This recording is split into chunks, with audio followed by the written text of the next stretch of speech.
নমস্কার বন্ধুরা, আশা করি সবাই ভালো আছেন। আবার একটা নতুন ভিডিওতে আপনাদের সবাইকে স্বাগত জানাই।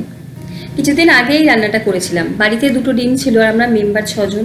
তো দুটো ডিম দিয়ে বুদ্ধি করে এই রান্নাটা করে দেখলাম, খেতে ভালো হয়েছে, সবাই বেশ ভালোই বললো। তাই ভাবলাম রান্নাটা আবারও করে আপনাদের সাথে শেয়ার করি। এখানে দুটো আলু খোসা ছাড়িয়ে নিয়ে ভালো মতো ধুয়ে রেখেছি, আর নিয়েছি দুটো কাঁচা ডিম। গ্রেটার দিয়ে আলু দুটোকে গ্রেট করে নিচ্ছি। এভাবে আলুটাকে গ্রেট করে নিয়ে রান্নাটা করলেই খেতে বেশি ভালো হয়। আলু সেদ্ধ করেও একবার করে দেখেছি, ততটা কিন্তু খেতে ভালো হয় না।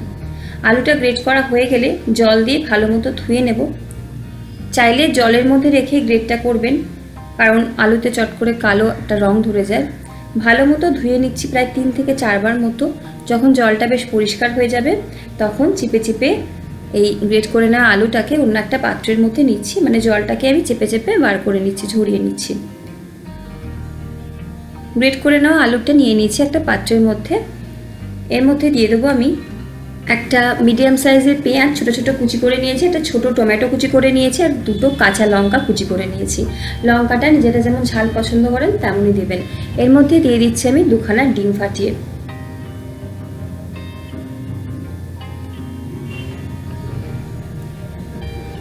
হাফ চা চামচ নুন দিচ্ছি।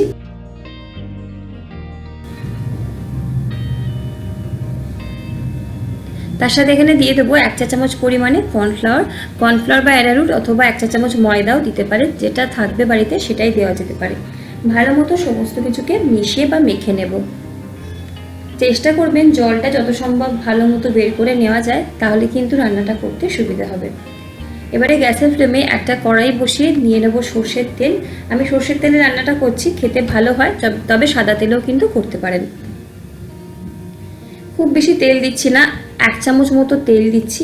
তেল গরম হয়ে গেলে যে মিশ্রণটা তৈরি করে রাখলাম সেটা দিয়ে দিচ্ছি।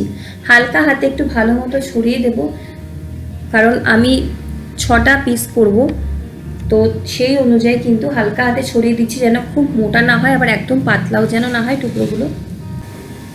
ঢাকা দিয়ে 2 থেকে 3 মিনিট মতো রান্না করে নেব। যখন দেখবো যে নিচের দিকটা হয়ে গেছে রান্না, তখন আমি কেটে নেব। যতগুলো টুকরো করতে চাইছেন ঠিক এভাবেই রেখে ততগুলো টুকরোই খুন্তি দিয়ে করে নিতে পারেন।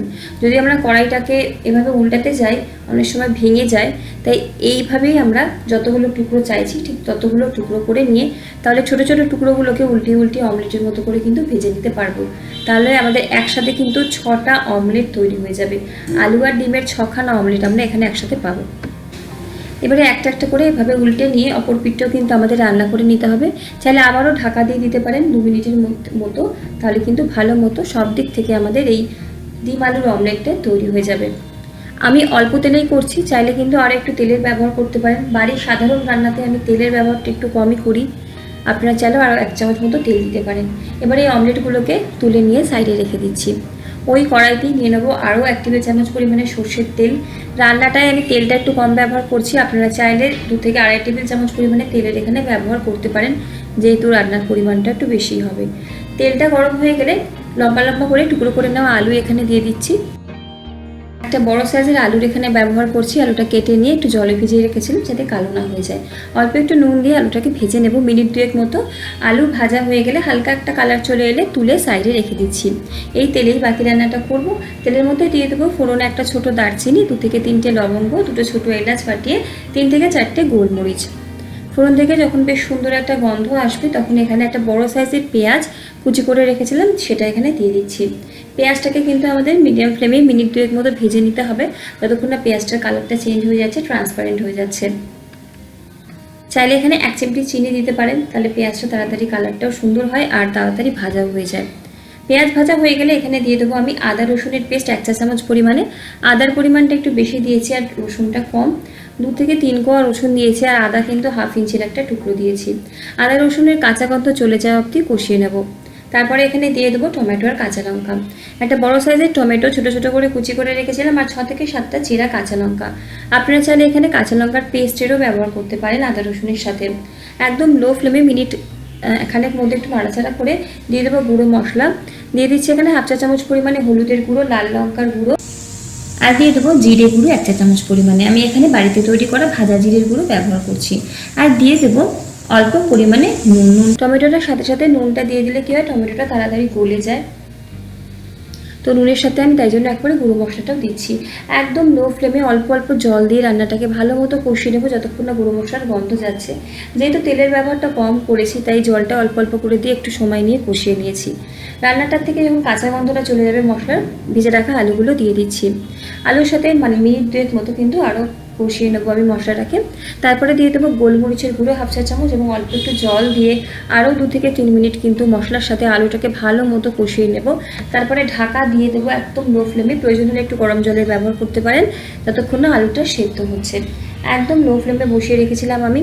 মশলাটা থেকে ভালো মতো তেল ছেড়ে গেছে। দিয়ে দেবো 1 চা চামচ পরিমাণে এখানে বেসন, রোস্টেড বেসন।